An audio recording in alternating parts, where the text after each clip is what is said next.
بسم اللہ الرحمن الرحیم۔ صحیح بخاری حدیث نمبر 279۔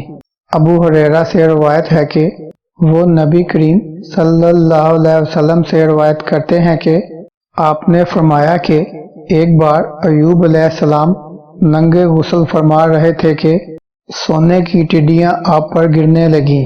حضرت ایوب علیہ السلام انہیں اپنے کپڑے میں سمیٹنے لگے۔ اتنے میں ان کے رب نے انہیں پکارا کہ اے ایوب، کیا میں نے تمہیں اس چیز سے بے نیاز نہیں کر دیا جسے تم دیکھ رہے ہو؟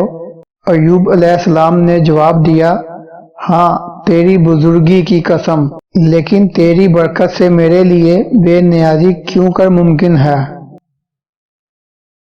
اللهم صل على محمد وعلى آل محمد كما صليت على إبراهيم وعلى آل إبراهيم إنك حميد مجيد اللهم بارك على محمد وعلى آل محمد كما باركت على